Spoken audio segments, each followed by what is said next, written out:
Urang teras gedeui hanca dongeng para mitra kasarung kasayang maung karangan Kiliksa ti karaos nincak bagian ke-51.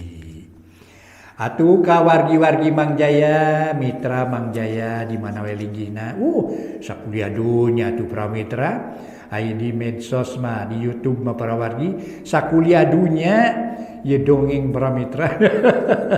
Biasa di Bandungan. Hatur nuhun para mitra. Wargi-wargi Mang Jaya nuju di luar negeri sono kalebur matu Banjar Karang Pamidangan ayeuna cenah dongeng ye kitu nya para mitra urang Sunda gitu kan ai sanes urang Sunda mah moal para mitra teu ngartos basana kitu atuh mangga salajengna Mang Jaya ngaturkeun nuhun ka sugri kaum dangu di mana we linggihna. Ari anak bandeng naon namina nener cenah para mitra. Anak bandeng namina nener atuh carios nyambung nujuduna kasarung kasayang maung karangan Kiliksa dina bagian ke-51 urang teraskeun mangga nyanggakeun wilujeng ngadangukeun.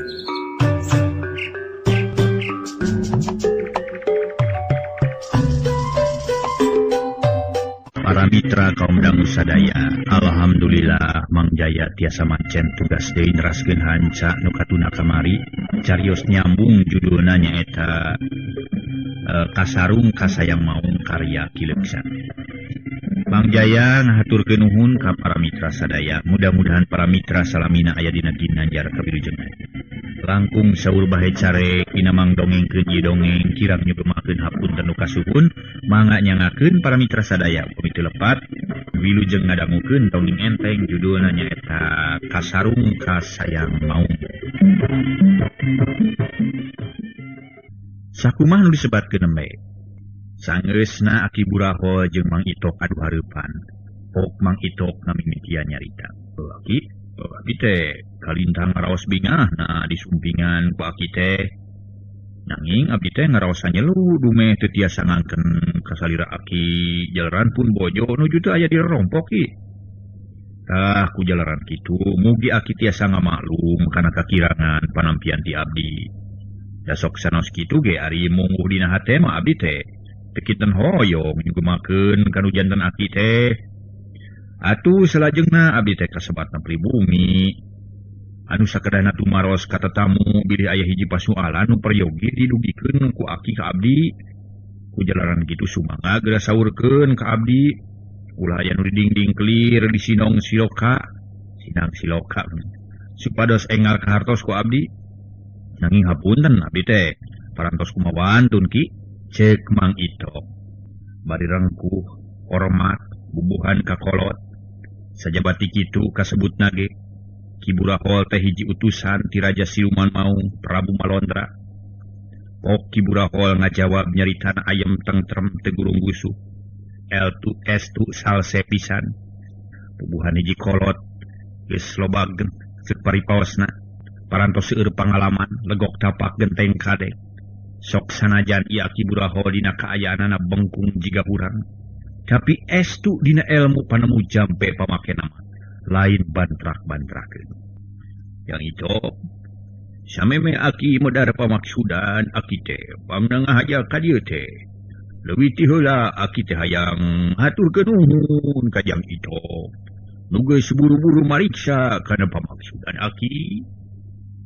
Ari anu dimaksud ku Aki teh kahiji minangka Jang sono kanu jadi anak. Beda asa geus heubeut teu patepung Aki teh sono kitu teh Jang itu. Ari saterusna memang bener kadatangan Aki ka dieu teh. Lain kairit ku Ciki, lain kabawa ku sakaba-kaba ceuk paribasana kabawa ku Cileuncang. Tapi nyaeta manggul piutus ratu ngemban ti melancang raja. Lempang sambung lengkah ceuk paribasana. Atuh bibir sambung lemek. Malah mah lamun ceuk dalang pantun teh mah lain lantung tambuh laku lain luntang tanpa beja. Datang ka dieu teh estu aya nu diseja Jang itu. Ngan sameme Aki ngadadarkeun sakabeh pamaksudan. Aki teh rek nanya heula ka Jang itu dina perkara perjuangan dina ngalawan Basuri jeung Sigiri. Cik caritakeun ka aki naha geus tepi ka mana pagawean teh. Naha geus hasil atawa acan. Cek Ibu Rahol bari neuteup seukeut ka Mang Itok. Jiga nu hayang nembus kana eusi-eusi dadana Mang Itok. Gancang ku Mang Itok dijawab samemeh teh ngadehem heula. Narik napas panjang. Mang aki. Sagala rupi nu kaalaman ku abdi teh salami ngalawan Mbah Suri sareng Aki Giri ku abdi bakal didongengkeun ka Aki. Saparantos nareng tarung waktos di Gunung Galitri teh Aki abdi teh teras we tarung ngalawan Mbah Suri sareng sabalad-baladna, terutami balad-balad ti bangsa siluman. Nya sabagian ageng tina pertarungan abdi sareng Mbah Suri teh kaunggulan aya di abdi. Nanging dina hiji waktos abdi rumaos kateter ku Raja Siluman Buta Hejo. Rupi lalakon nu salengkepna mah kieu geraki. Cek Mang Itok bari darak-dak nyaritakeun sakabeh lalakon anu kungsi karanapan ku Mang Itok. Kabi ditetek taya nu kaliwat ti mimiti tepung jeung Aki Giri di lembur Cicapar nepi ka danget harita. Sageus beres ngadadarkeun lalakon nu geus kaliwat terus Mang Itok mungkas caritana. Tah sakitu nu kaalaman ku abdi teh Aki. Cek Mang Itok bari ngagilirkeun sila lantaran karasa sing sireumeun bakat kulila diuk bari ngadongeng. Ari Ki Budahol pok nyarita deui. Hehehe, syukur ari kitu Majang Itok. Tapi pertanyaan Aki teh can beak kaya kene Jang Itok. Ari Jang Itok geus nyaho atawa acan saha nu unggul pertarungan dua raja teh? Jeung sabaraha poe lilana eta tarung teh Jang Itok cing hayang nyaho. Jawab ku Jang Itok sugan akur jeung ka nyaho Aki. Cek Ibu Rahol nanya deui ka Mang Itok jiga nu ngahaja hayang nguji kana ka nyaho Mang Itok. Sedengkeun nepi ka poe eta Mang Itok can nyahoeun para mitra. Saha nu unggul dina peperangan antara dua raja siluman, Prabu Malondra ngalawan Prabu Anomlok Kabisesa. Lantaran sajabati teu katempo tarungna teh di Jomantara. Atuh boro-boronya Mang Itok ge tapi tepok ngajawab. Duh, hanya kabisan Ki. Abdi teh teu tiasa nerangkeun perkawis eta mah, margi abdi teh teu tiasa nyaksian kana jalana tarung. Janten teu terang we kana sagala rupi es tumung terang ngawitanana we bungkul. Malima teu aya wartos-wartosna acan Ki. Tak kitu nu mawi abdi teh asa lebeng tina perkawis ieu mah hartosna mah. Teu terang we kitu kita kitu. Kuno aya tuh itu nyaho mah. Engke lamun Aki geus beres tatanya urang terangkeun. Da ayeuna mah Aki teh masih kene hayang tumanya ka Jang Itok. Ari Jang Itok masih kene ingat kana janji nu geus dikedalkeun ka Prabu Malodra. Lamun inget kene artina Jang Itok bener-bener satia ka Prabu Malodra. Cek Ibu Rahol bari teu oleh neuteub kana beungeut Mang Itok. Atuh puguh we Mang Itok teh meuni rada ngarenyag. Ditanya kitu mah harita keneh pipikiranna ngadadah kumalayang deui. Ka waktu-waktu nu geus kaliwat. Sajongjongan mah gawenangan ngahulang bae bari ngome tungtung samak jiga hiji pamuda. Nu keur nganyang ka imah bebenena. Lamun beakeun piomongeun teh mites-miteskeun samak da eta mah samak nepi ka beak dua ceuk paribasana. Pisan geus rada lila pok Mang Itok inget kana kaayaan. Gancang aja Ki. Perkawis janji nu parantos dikedalkeun ka Gusti Ratu teh dugi ka iraha bae ge abdi teh moal hilap. Samali abdi teh teu kinten ngaroson cewangna sok sieun teu tiasan janten naon teh naduna janji kitu tah. Dupi janji teh nyaeta saupami abdi parantos beres ngalawan Basuri, abdi kedah ngalih ka nagara Siluman Maung sarta kedah janten rakyat Gusti Prabu Malodra. Dah dina danget harita abdi teh nyebar sangem Ki. Janten tangtos abdi bakal tijin kana janji moal ingkar tina Subaya, moal ingkar tina Kaligadang Ki. Cek Mang Itok bari narik napas panjang jiga nu capek tas ngedalkeun kitu. Ari Ki Budahol barang ngadenge caritaan Mang Itok meuni ungut-ungutan bakat ku ngarasa sugema. Jeung kayung-yun kana kasatiaan Mang Itok. Tapi sok sanajan kitu. Ari dina hate leutikna mah ngarasa watir ka Mang Itok. Lantaran dihenteu-henteu ge Mang Itok teh kudu ngalaman salah sahiji kahirupan teu parok jeung batur. Tidak pok Kiburaho nyarita deui. Syukur yang itok ari kitu mah. Aki nu jadi cukang lantaran kada tepung yang itok jeung Prabu Malodra. Ada sabunga. Carita anu dikedakeun ku Jang Itok bieu ngandung harti yen Jang Itok teh geus hayagi narima kana naon-naon ubah ka tumiwa ka Jang Itok. Sabab bibit anu ku Jang Itok dipelak teh sakedeung deui bakal jadi. Sarta bakal bere. Sakal bakal tereh ka ala buahna ku Jang Itok. Da ayeuna mah pertanyaan aki teh geus bea sarta kapanasaran aki geus teu aya deui. Lamun geus kieu aki bakal luasa cumarita dina ngadadarkeun pamaksudan aki nu sabenerna Jang Itok. Sok bandungan ku Jang Itok masing kaliti ngalah kaharti ku sakali. Kiburaho nyaritana eureun heula diserang ku ngarenghap heula. Jiga nu ngarasa capek geus kitu kakara neruskeun deui caritaanana. Perkara nu kahiji Jang Itok. Aki rek mere beja ka Jang Itok. Ari nu bakal dibejakeun teh nyaeta tina hasil pamuntungan ngeunaan pertarungan antara Prabu Malodra jeung Prabu Anom Lokawisesa. Sakumaha nu geus kajadian baheula pertarungan teh teu aya nu eleh jeung teu aya nu meunang deui. Lantaran duanana sarua pada gagahna, sarua pada saktina. Sajabati kitu, samemeh pertarungan lekasan aya hiji kakuatan alam nu misahkeun kalawan paksa. Akhirna dua raja siluman teh pada satuju rek ngubur deui seuneu peperangan. Tapi perkara Jang Itok geus jadi milik Prabu Malodra nu ngawasa di nagara siluman maung. Lantaran si raja siluman buta geus eleh catur. Jadi pertarungan antara raja maung jeung raja buta teh anggeusana mah ku perang carita. Ngadalil meureun tak kitu Jang Itok. Tah kahiji perkara eta. Aina perkara nu kadua aki terek nepikeun sagala rupa kasauran Gusti Ratu. Ari nu dimaksud Jang Itok terek diangkat jadi panglima perang di nagara siluman maung. Kalayan bakal dipapancenan tugas kudu mimpin bala tentara maung siluman kitu dah. Dah kulantaran kitu Jang Itok teh datangna ka nagara maung moal dijadikeun rakyat anu taya hargaan.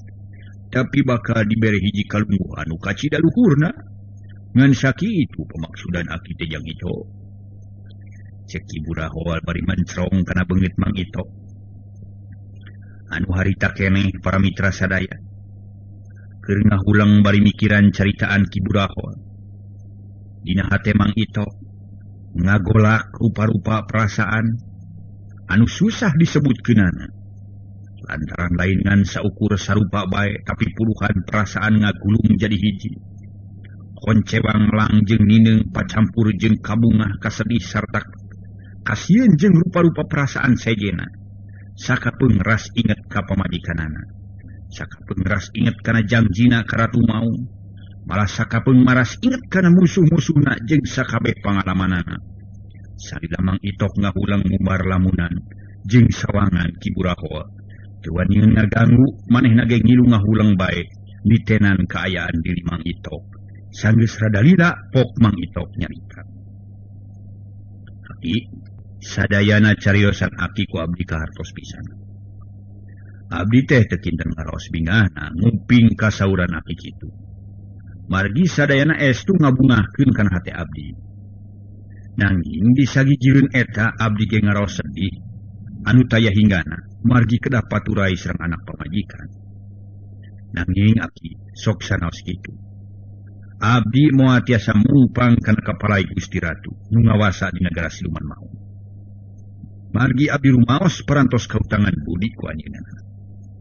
Kutantos ieu kajantenan teh bakal mangrupa hiji pertanyaan pikeun rerencangan abdi nu pada manusia. Sakitu aki minangka waloran ti abdi. Cek Mang Itok bari luktung ku jiga nu teu tahan ngadalikeun rupa-rupa perasaan. Perang sabil dina hatena beuki rongkah bae.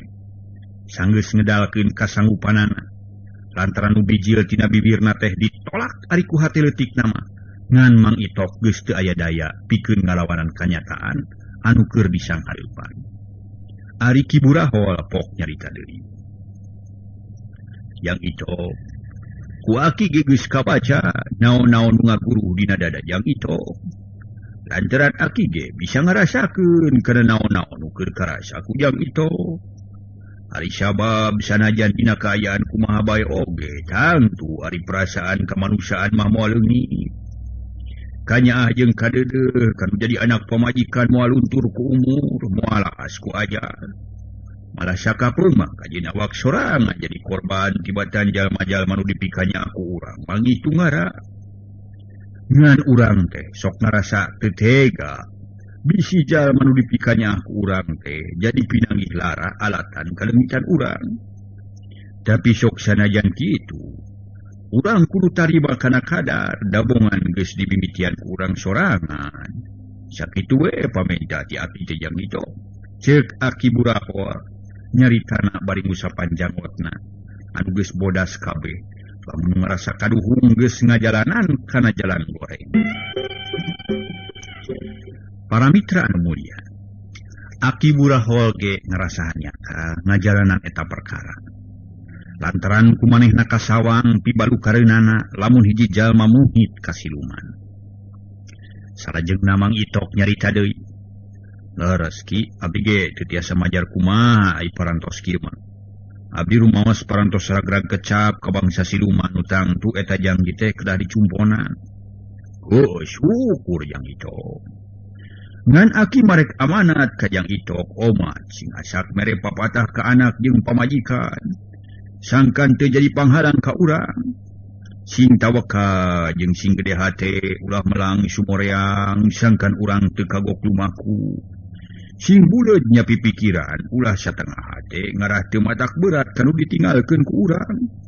Sakitu we jang Itok. Aki teh moal bisa lila-lila aya di dieu lantaran loba keneh kewajiban kudu dipigawe ayeuna. Baik didoakeun ku aki sangkan lungsur lancar. Hayu atuh jang Itok. Cek ibu rahol han nyaritana kitu teh bari nangtung lalaunan. Maksudna rek bari karita teh gancang ku Mang Itok dijawab bari nurutan nangtung.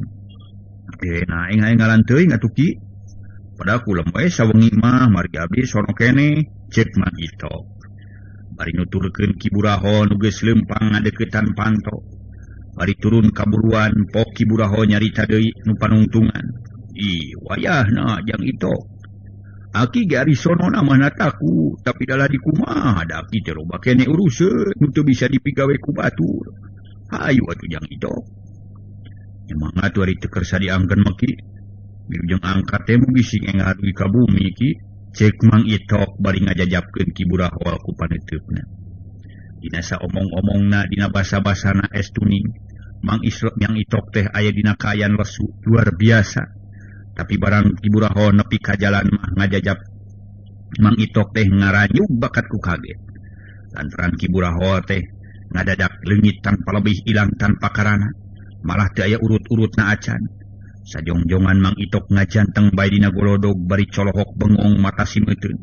Sanggeus lelembutana karumpul rai, bulu punukna karasa tingpuriding. Awak jadi panas tiris, bari ngadeg-deg pok Mang Itok ngomong sorangan. Bu, cilaka lamun kayak kieu mah ye. Buah-buah si aki teh lain burahono asli ye. Jika nampai aden-aden pengasuh maung nu ngahajang ngadatangan ka aing rek nepikeun pikiraneun. Aduh, cilaka lamun kieu mah aing teh ye. Ceuk Mang Itok bari terus unggah deui ka imah. Sanggeus aya di tengah imah gek diuk bari nyarane kana tihang. Teu dilaleng Mang Itok kumalayang dina sagara lamunan. Nu teu puguh poho tuhu congona, malah teu puguh mimitina. Kaayaan di lembur Cihanjuang harja teh keur meujeuhna tengah poe ereng-erengan. Tapi kadengena ku Mang Itok estu sepi jempling rehe comrek. Simpe lir di kuburan. Sora hayam nureang di sarada jeung ributna sora barudak nu keur ulin. Teu kadenge seutik-eutik acan ku Mang Itok. Para mitra, disaprak kadatangan ku Ki Burahol. Mang Itok jadi nguyung teu berag ka Wasasari. Pipikiranna narungsing berang jeung peuting. Hate rajet asa dibobajet unggal poe. Ti peuting teu ngeunah cicing sare salah nyaring salah. Lamun berang teu ngeunah rumingkang nangtung asa lalanjung leumpang asa nglongkewang. Kelembutan Mang Itok teu waleh diudag-udag ku rasa sieun jeung hariwang. Tungtung Mang Itok jadi kering nangtung ngalang layung. komara nu mancer tina beungeutna harita keneh ngadak pareum malah lila-lila mah rak Mang Itok ka tarajang gering panas tiris anu taya wates wanganna. Ari Bilani kacida ngarasa tugeunana boga nu gering teh. Pedang peuting manehna tara liar malah tara bisa sare deui. Lantaran teu tega nempo salakina nu gering teh. Bari gerang-gerung nahan kanyeri. Tatangga-tatanggana bagilir unggal peuting ngilu maturan nyaring ka Bilani. Malah sakabeh kaperluan sapopoe Bilani ge sok pada mantuan bae ku sararea. Beuki lila Mang Itok teh geringna beuki parna. Sakapeung mah bakat ku panas. Mang Itok sok sasar. Nyaritana menitatag teh jiga nu boga kanyeri. Malah sok bari nulak cangkeng sagala rupa jiga nu cager. Tapi lamun geus cager tina sasarna sok terus ngarumpuyuk mulapes kana tempat sarena. Dina hiji peuting Mang Itok dibaturan ku Mang Ucin katut Bah-Ao jeung Mang Lebe. Tiluanana ngariung di sakurilingeunana Mang Itok keur ngajoprak. Bari renghap ranyug jiga nu capek. Napa sesek. Ari gigireun sirah Mang Itok aneprok Bilani nu salirana satia ngaladenan Mang Itok salakina. Dina kesempatan kitu pok Mang Lebe nanya ka Bilani. Bilani, kumaha Mang Itok teh aya perubahan? Kuring teh ngadenge beja ti barudak cenah Mang Itok teh sok sasar segala rupa. Nah bener teh Bilani, cek Mang Lebe. Bari panonna teup seukeut ka Mang Itok nu keur ngalempreh teu usik-usik. Ngan saukur bisa ngarenghap pungkul. Bilani pok ngajawab. Kieu we anger palebe. Samalih mah jigana kalah ka beuki repot. Beuki dieu teh. Biasana sanaos sakedik sok kersa barang dahar. Nanging ayeuna mangan saukur lebet cai we wungkul. Saja beti kitu memang leres sok sering sasar. Malih ampir unggal wengi dina kalersa nuju sepi jempling kitu tah palebe. Jawab Bilani ngarasa sedih. Ditanya ku palebe teh. Bari ngareret ka palebe atuh sakur nu ngadarengekeun mah mending ngarenghap narik napas bakat kuatir ka Mang Itok. Tapi dalah di kumaha da saurang oge taya nu bisa ngubaran ngan saukur bisa ngilu maturan nyaring peuting. Teu lila pok Mang Lebe nyarita. Beuh karunya teuing atunya lamun kitu mah. Tapi kumaha da kuring mah teu bisa nulungan. Tapi sok sanajan kitu mudah-mudahan bae Mang Itok teh ting buru-buru jag-jag deui ka Wasasari. Ci kumaha abah poe parantos kieu ye? Cek Mang Lebe bari ngareret ka Bah-Ao. Nu keur molohok ka Mang Itok. Barang ditanya kitu ku Mang Lebe meuni curing hak bari ngusap beungeut teu lila pok ngajawab. Ih ari Mang Lebe. Abah ge sami we sareng Mang Lebe teu tiasa nulungan. Tetela mah urang teh licik pisan hirup teh. Sabab lamun urang kabeneran pinanggi lara atawa katerang hiji panyakit, urang teh diubaran ku Mang Itok nepi ka cager deui. Tapi urang nempo Mang Itok geringan saukur bisa ngariung kieu ye kawas ayeuna. Lantaran abah mah rumasa sanajan kolot dengan umurna wungkul ari pangabisa mah teu aya Mang Lebe. Cek barudak teh mah kolot dina beuheung muning cenah. Siga kolotok we kumaha abah teh. Tapi sok sanajan kitu ge ari ngaduakeun mah sarua we jeung Mang Lebe. Daya deui nu dipihareup ku abah teh kajabi teh hayang buru-buru cager Mang Itok teh. Ngan abah teh teu bisa ngubaranana kitu. Ci kumaha nurutkeun Mang Ucin? Sugan we Mang Ucin mah bisa ngubaran atawa neangan piubareun Mang Itok. Cek Bah-Ao bari ngareret ka Mang Ucin. Cigana bae nyarita hayang walatra ka bagian sararea. Oh Mang Lebe. Bah-Ao kitu de Bilani. Kuring teh sanyana mah geus beak picaritaeun teh. Ku Bah-Ao sareng ku Mang Lebe. Ari sabab sakabeh nu rek dicaritakeun ku kuring teh geus disaurkeun ku Bah-Ao sareng Mang Lebe. Tapi sok sanajan kitu taya salahna. Lamun ku kuring dibalika deui teu boga niat rek ngalelewe ieu mah lain. Kayan sarupa kieu teh keur kuring sarua we matak ngabingungkeun kana pikiran kuring. Lantaran ari dina hate mah kumejot hayang nulungan ka Mang Itok teh. Tapi sarua we jeung Bah-Ao kuring ge teu bisa ngubaran kajaba henteu ngilu ngadoakeun sangkan Mang Itok buru-buru cager deui.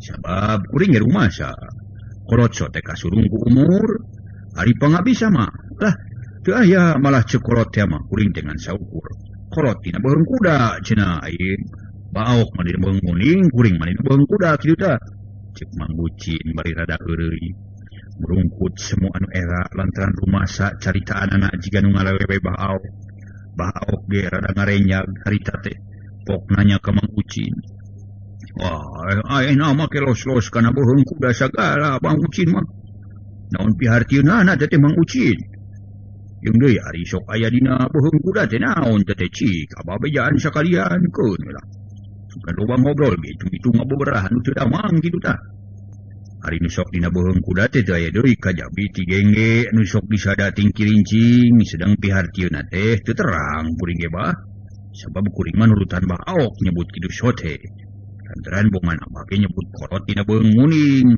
hari kuring mah dina beung kuda kitu pemaksudan kuring teh bah cek Mang Ucin bari kalamas kelemes rada eraeun ku baok ih kitu geuning Mang Ucin teh nya teu sangka geuninganan geus tulisan teh masih kene resep tuturut muning Mang Ucin teh yo ewa jelema sok tuturut muning teh goreng teh ari abah mah nyebut kitu sote aya maksudna kieu geura pamaksudana teh anu sok disebut kolot dina beung muning teh nyaeta anu kalakuan atawa sagala rupa kaayaan digambarkeun ku hiji barang nu sok ngagantung dina beung muning eta barang teh ngaranna kolotok jadi abah mah kolot ge kolot anu jiga kolotok kitu ari kaayaan kolotok tengahna gorowong kosong molompong jiga beuteung kokol lamun jerona ih teu aya eusian kopong we kasebutna bolostrong lamun keuna ku manusia kawas abah kieu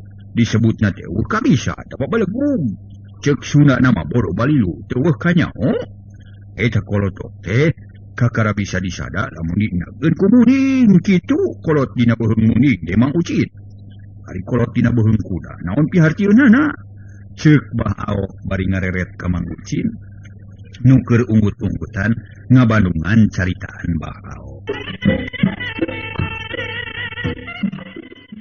barang rengse baok nyarita Mang Ucin neruskeun caritaanana ngajawab bari nyerengeh siga nu hera hehe rupina kaayaan diri kuring ge teu benten sareng abah margi kuring ge sami sareng gengge nu sok aya dina beung kuda tengahna kosong molompong teu aya isian ngan saukur aya sisiki we tambah kosong teuing ngan lamun kandakeun kakara disada mending rincing mata katorekan kitu abdi ge bah hehehe sami jian sareng abah cek Mang Ucin nyaritana rada teu puguh malah tina kuring jadi abdi bakat ku era geremang lebe jeung baok nyungsirikeun ceritaan Mang Ucin teu lila baok nyarita deui tuh kajeun atuh ari kitu mah ngan kahareupeun mah ulah sok tuturut muning sabab sok goreng tungtungna eta teh loba jelema nu tuturut muning batur aya kamajuan dina widang usaha eta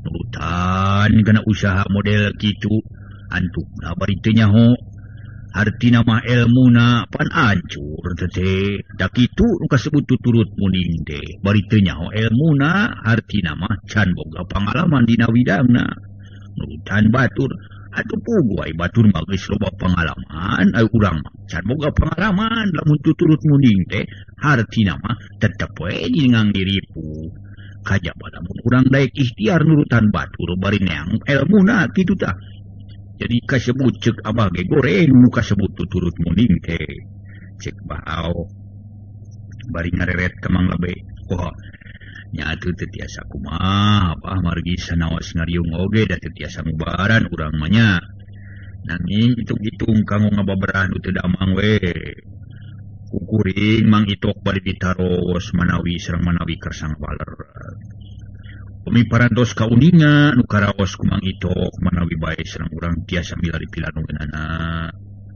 kunaon eta teh gumantung kana kamampuan urang eta kunaon we lanong nama kitu nya cik urang tarosnya bah cik Mang Lebe bari terus diukna pindah ngadeukeutan sirah Mang Itok samemeh Mang Lebe ngamimitiananya ka Mang Itok pok baok nyarita ka Mang Lebe nya sok taros kadinya Mang Lebe nah naon cenah nu karaos sareng bilih aya kapalai palai naon Mang Itok teh bilih palai gedang asak di abah ge seueur nu kitu mah bilih palai baka kakayam di abah aya deui sok taros ka dinya Mang Lebe cek Baok bari neteu ka Mang Itok anu harita keur ngalempreh we bari panon gular giler kasarea Mang Lebe pok nanya ka Mang Itok naon karaos teh man cobi kuring pasihan terang manawi sareng manawi tiasa kapendak pilanungeunana margi sanaos kuring teu aya katiasa ge bade usaha we sateka pola kamu milarian pilanungeun Mang Itok cek Mang Lebe bari melong kana beungeut Mang Itok sedang Mang Itok harita bolotot tapi teu bisa nempok ka Mang Lebe lain teu nempok pedah lolong tapi lalembutan Mang Itok keur kumalayang aya nu mawa malah harita ge ngadadak di langit aya nu hurung nyaeta ngagebur para mitra ingan kana suhunan imah Mang Itok teu didaan terlenak koreat Mang Itok hudang bari panon melotot ka Mang Lebe jeung ka sararea nu hadir puguh Mang Lebe meninga gurubug bakat ku kaget terus Mang Lebe mundur ngajauhan hari bilani har ngarti nempok kaayaan Mang Itok gancang nyerita ka Mang Lebe katut ka Mang Ucin jeung ka Baao Lebe kitu deui kasadayana mugi ulah janten kaget ku ayana Kang Itok kieu margi sanes mung ayeuna wungkul ka jantenan teh malah ampir unggal wengi rupina Kang Itok teh nuju sasar deui geura sakedap deui moal burung sasauran jiga nu jagjag cek bilani bari ngareret ka sararea paroman bilani ka ciri ngaliuk semun ngangluh jigan hoream nyaksian salakina nu sasar lantaran caritaanna sakapeung mah bencelang-bencelung matak muringkak bulu-bulu Mang Lebe pok nyarita kupaingan aduh kitu mah nya siga nu geus cager we mending ngureja tapi moal matakna naon kitu bilani kuring melang sok sieuna terus lempang keluar ti imah nu akhirna matak namahan cilaka cek Mang Lebe bari panon mureleng akhirna matak mureleng ka Mang Itok nu keur nulak cangkeng bari sila panon buburilakan matak sieun nempokeun tara ka mana-mana apa Lebe mun nyariosna teh matak reuwas we sareng matak pikasieun Kaya pami parantos beres sasauran mah sok galedag dan juga nu capek. Jawab bilani bari ngelap tonggong Mang Itok anu ngoprot ku kesang. Mang Lebe teu nyarita deui, malah Mang Ucin jeung Baok ge teu nyarita. Lantaran Mang Itok kaciri jiga rek ngamimitian nyarita. Samemeh nyarita panu buburilakan galak pisan ka Mang Lebe. Muka beneran diuk padeukeut jeung Mang Itok. Teu lila pok Mang Itok nyarita bari molotot. Aduh. Awak aing asa hancur ya. 7 minggu lilana tarung ya. Awak aing karasa pejad. Lantaran katingang gada si raja buta. Kudu asa linu asa disambar gudug. Gada engap asa disambar gelapa. Dengan karasa cangkeun urut katenggel. Alah urat suku murungkut urut kababuk. Irung asa rumpung. Cili asa rawing. Buk gundul panon asa celong. Alah sira asa bejad. Jada asa rujad. Beteng kemung binu ku angin. Lantaran tuh 7 minggu teu mangih nyatu. Aduh, sakujur awak barabak balas di buntang banting. Kana mega karasana panas jeung peureus. Aduh. Cek Mang Itok bari goledag ngebeutkeun sirah kana bantal. Reuk peureum terus ngalempreh teu empes-empes jiga nu sare tibra. Ari tina suhunan imah Mang Itok kaciri ayat cahaya ngabelesat ngapung ngawang-ngawang ka jomantara. Dina waktungan sakilat les pisan teu katempo deui. Mang Lebe jeung Mang Ucin katut Baok sajongjongan mah. Lain wani nyarita tiluan kalah silih reret bari ungut-ungutan jiga nu keur tahlil. Ayaan peuting geus ngahaeub ka janari leutik. Sakali-kalieun mah geus mimiti kadenge sora hayam jago kongkorongo.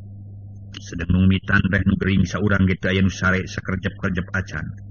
Kajabati anakna Mang Itok geus rada lila kakara aya nu wani nyarita. Ngamimitian teh Mang Ucin nyarita bari nyekelan punduk jiga nu sieun. Walah Mang Lebe. Lamun kitu lakon mah tangtu. Artina mah nu nyarikan salira Mang Itok teh Prabu Marondra. kumaun teh ya meureun kitu cek dongeng Mang Itok mah. Cek Mang Ucin bari rutret ka Mang Lebe jeung ka Baau. Sedang bilani teu wani mending ngarenjak barang ngadenge caritaan Mang Ucin. Tapi teu wani nyarita kalamorohok bae ka Mang Ucin. Anu harita keur cudag cideg malah nu ngarasa kaget lain bae bilani bungkul, tapi Baau geus sarua kaget. Atuh pok Baau nanya ka Mang Ucin anu rada karung. Ke. Asa teu kaharti ku abah mah ieu teh. Naon sababna Mang Ucin nyambit-nyambit ngaran Prabu Malodra ieu. Lantaran ari ceuk pamikir abah mah asa teu parugu caritaan Mang Ucin teh. Cek Baau bari melong ka Mang Ucin. Ari abah. Piraku tadi kasauran Mang Itok teu kakuping cenah. Ari pangakuring wantu nyarios kitu teh lantaran Mang Itok sasauran kieu tadi teh. Sakujur awak barabak balas dibuntang banting kana mega karasana panas jeung peureus. Aduh cenah kitu. Kan kitu tadi teh pan, Pak. Numutkeun daya tangkap ceuli kuring mah. Sedangkeun anu tarung dina mega apaan teh aya deui kajabi ti Prabu Malodra jeung siluman maung teh ngalawan Raja Buta. Jadi kesimpulan anu nyarios dina kurungan Mang Itok teh sanes sukma Mang Itok nanging siluman maung teh panginten kitu ge. Kitu nurutkeun tafsir kuring bah nu bodoh ceuk Mang Ucin bari nunjuk ka Mang Itok. Nya kitu nya. Nya bener seukeut untuk Mang Ucin mah nya. Ari ku abah mah daek sama dinteung teu kapikir. Lamun kitu mah jigana bener deh Mang Ucin. Mun abah ngarasa heran kulilana tarung meni 7 minggu cenah. Dipikir-pikir masa ngadenge dina dongeng nu kitu teh. Ari tarung di Jomantara beuki heran we abah teh. Tapi kumari nurutkeun pamangih Mang Lebe ieu teh. Cek Baau bari ngareret ka Mang Lebe. Pok Mang Lebe ngajawab. Rupina laras teh bah. Margi saupami nu nyarios teh Mang Itok nu asli. Tangtos sasauranana moal. Itu sakirang-kirangna bakal ngabagiakeun ka urang Mang Itok teh. Apa nyieum api lain Mang Itok teh janten jelas nu sasauranna teh sanes Mang Itok. Nanging dianggo bingung ku kuring sanes perkara eta bah. Tapi kedah kumaha mayunan saupami menak panyawat anu kawas ieu. Cing manawi abah tiasa masihan pijalan nu sae. Cek Mang Lebe bari ngareret ka Baau. Aduh abah teh Mang Lebe. Kita tadi ge parantos disangemkeun yen abah teh kolot-kolotok muning. Hartina mah kolot dina peung muning kitu tah. Janten dina perkara ieu mah poekeun abah teh. Poek mongkleng buta rata kedah kumaha mikiranana kitu tah. Nya kedah kumaha atunya ari diantep wae da karunya Mang Itok teh. Tapi sanajan kitu mudah-mudahan bae isuk pageto bakal aya ilham pikeun guaran Mang Itok. Cek Mang Lebe bari ngarobah diukna dina sila jadi cumagu. Bari nangkep tuur jiga nu bingung. Ari Mang Ucin jeung Baawok teh nu nyarita deui. Duanana ngaharulang bae maturan Mang Lebe. Nu sarua ngabetem. Ari di luar geus mimiti rame ku suara hayam jago nu kongkorongo. Anakeun peuting geus ngagayuh ka subuh. Di belah wetan fajar geus sibar. Tereh ningraikeun lalang sepeuting. Dina kaayaan kitu para mitra sadaya. Kulisik Mang Itok ngalilir tina peureumna. Lantaran harita teh teu aya nu nyaho. Nah peureum atawa sare atawa memang teu eling. Yakin harita teh Mang Itok meuni bebergeg. Hayang hudang narempok kitu teh sararea ampir-ampiran bareng ngadekitan Mang Itok. Rek mantuan ngahudangkeun. Atawa rek nulungan bisi Mang Itok aya kahayang, tapi anu meunang teh bilani bubuhan aya gijireun Mang Itok numpang dekeutna. Lina Mang Itok geus diuk bari ngahegak bangun kacida capena. Sararea nu araya di dinya menidak didug hatena bari morohok ka Mang Itok. Sarta ngadagoan naon-naon nu bakal kajadian. Teu lila pok Mang Itok nyarita sorana alon meuni haros-haros. Mang Lebe, Mang Ucin, Baawok, peuting teh geus ngagayuh ka subuh.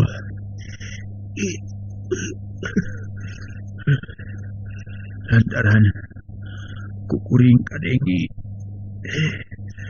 hayam jago geus reang kongkorongok sakedeng deui poek na penting bakal kali ini ku caangna beurang. Tapi munggu hirupna kuring mah jiga geus tunggang gunung, malah lamun aya cahaya layung ngurup-ngurupmu biar caang ngebrak teh ngan saukur keur ngabibit bungkul ka kuring mah. Sabab caangna layung ngan sakedeung saterusna bakal poek ngongkleng buta-rata. Tah kulantaran kitu kuring ngaturkeun nuhun ka sadayana nu parantos kersa nyangkolong waktos sareng nyebakeun tanaga kanggo ngemitan kuring sareng kuring geuring sabeuting nyebut sajabati kitu. Nah, dina ieu kasempetan kuring rek amanat ka sadayana omat pangnalinakeun anak jeung pamajikan kuring isuk jaga nimpa geto ku kuring ditinggalkeun lantaran jigana kuring teh geus moal lila deui babarengan jeung anjeun teh, cek Mang Itok para mitra sadaya. Bari ngagoler tina tempat sarena ari nu ngadarengekeun sajongjongan mangga haruleng ngaraga meneng. Sungut molohok tapi teu nyarita, malah bilani ngajejetreng teu beda jeung Mang Yarca. Lantaran teu rek kitu kumaha da sasatrek ditinggalkeun anu teu puguh waktuna sanggeus rada lila para mitra sadaya rada rerep Mang Itok teh sakeudeung. Ningali kaayaan kieu teh para mitra sadaya, pikeun Mang Lebe mah ngarasa heran. Nah bet nyarita kitu nya Mang Itok teh nya. Lantaran ai ceuk pangrasa kuring mah Mang Itok teh bakal jag-jag waringkas deui ka Wasasari. Sajabati kitu kuring bisa batur-batur geus asak badami, rek neangan piubareun Mang Itok sakuat tenaga. Tapi sok sanajan kitu memang ari umur manusia mah teu bisa dikira-kira. Boro-boro Mang Itok anu keur nanakan gering dalah kuring jag-jag waringkas, jag-jag belejag teu bisa nangtukeun ai pernah. Margi jodoh pati bagja cilaka angin Gusti anu uning. Urang teu terang-terang. Urang seretkeun we sadayana ka Gusti Allah nu Maha Kawasa. Nurbeng ieu alam satung kebing langit satangkarak ning jagat. Angin anjeunna nu nyiptakeun. Urang mah serah pasrah ridho lillahi ta'ala dina kaayaan kieu mah. Urang serenkeun sadayana ka nu kawasa. Tah lamun kejadian kitu tangtu sakumaha amanat ti Mang Itok bakal diperhatikeun pisan ku kuring teh. Ceuk Mang Lebe rada dumareunda. Hari nyang hareupan perkara kitu mah komo deui bilani harita teh menuju Cimata.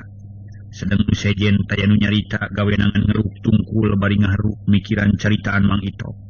Malah tungtung nama jeb sarerea ge taya nu nyarita deui. Masing-masing galecok dina hatena sewang-sewangan. Ari Mang Itok sarua deui teu nyarita.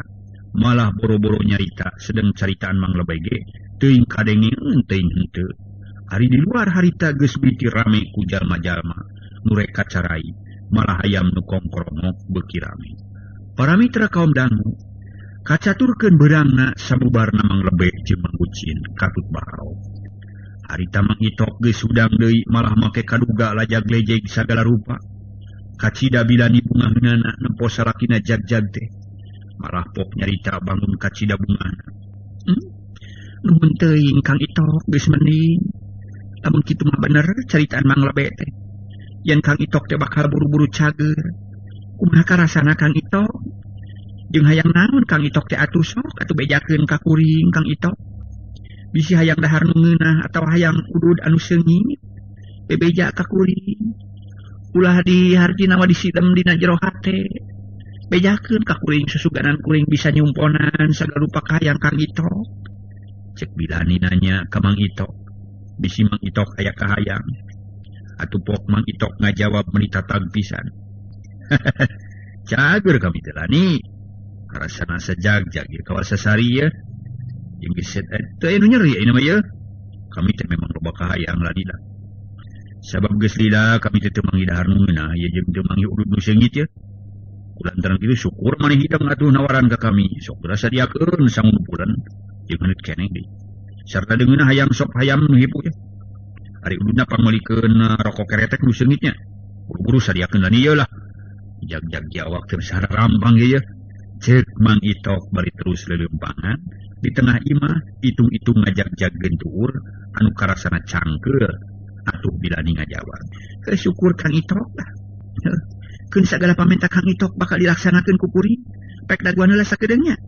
Rek meucit heula hayamna. Teu panasaran masing rek beak hiji ge ku sorangan asal Kang Itok jag-jag deui. Ceuk Bilani bangun ka cidaatohna ngadenge pamenta Mang Itok. Bener Lani lah. Rek dibeakeun kabeh lah. Rek dahar ngeunah ieu aing ye. Pokona mah lah dahar ngeunah ieu na ieu. Nya kali waktuna kabur beaknya lah.